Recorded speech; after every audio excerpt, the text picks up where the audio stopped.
Yes, my name is Gordon Falconer. I'm Director of Smart Cities for Asia for Schneider Electric, based here in Singapore. But I'm actually an odd one out in this industry because I'm a property developer who became a city developer and then a city consultant when I was at Masdar City in Abu Dhabi, and then with Cisco consulting to governments and developers all around the world, and now with Schneider with very much a strong Asian focus on cities and the intersection of technology and cities. Hence it's a nice marriage with IoT and cities. Well, we've got a really good panel because we started in a way at the macro and worked down to the micro. So the first speaker, Rob, is going to be talking about basically very much the beginnings of IoT and how they intersect with cities in a European context. And Rob's been working with IoT for many years. So it's going to be a nice kind of framing and starting point. And then we work down into the Asian context via Tony from Korea, who's going to talk about some of the stuff that's been happening in Songdo and Busan that he's worked with.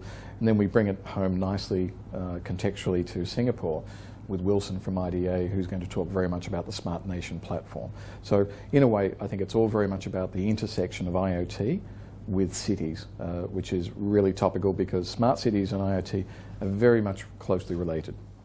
IoT, in a way, is almost the enabling part of smart cities. Now, smart cities is a buzzword as well, and both IoT and smart cities have got a lot of hype around them. Some of it's hype, but a lot of it is filled with promise. And if we can get past the hype and we can use the IoT, let's say the promise of IoT to help enable the future of smart cities, that's really where we want to go. So that's where I'm excited about. But the trick is, we've got to get past the hype and actually get into the real nitty-gritty, the boring stuff, where you actually have to roll up your sleeves and do the boring stuff that enables deployment of IoT. Because if we just talk about IoT, it won't be deployed. I think it's not so much where it's taking us. I think the promise of IoT to a certain extent is unknown because IoT is all about connecting the unconnected, or what is currently unconnected now. And in a way, we don't quite know what that will give us. So there's a lot of governments and countries and companies that are basically starting to play with this stuff in the same way with big data to kind of see what we can get out of it, like, mix it all together and see how it tastes, in a recipe sense.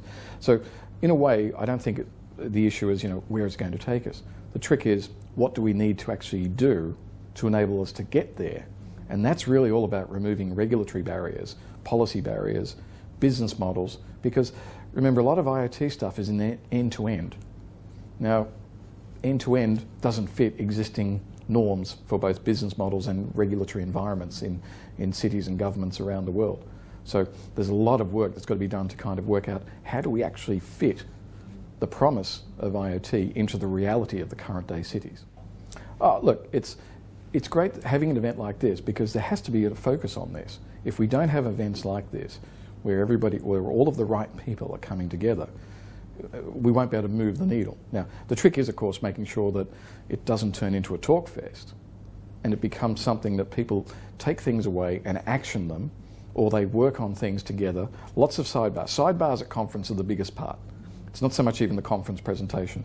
It's what happens after that when everyone's having a drink, everyone's chatting, having a coffee, and you actually start to form business relationships and you actually start to do projects. And really, the only way to get things moving is to have, the old 3 Ps, the policies, programs, and projects. So if you think about things in a policy environment, then you start to think about what's a program I can put together, and then you start to have a project. And that's when you start to see action taking place, rather than just simply talk.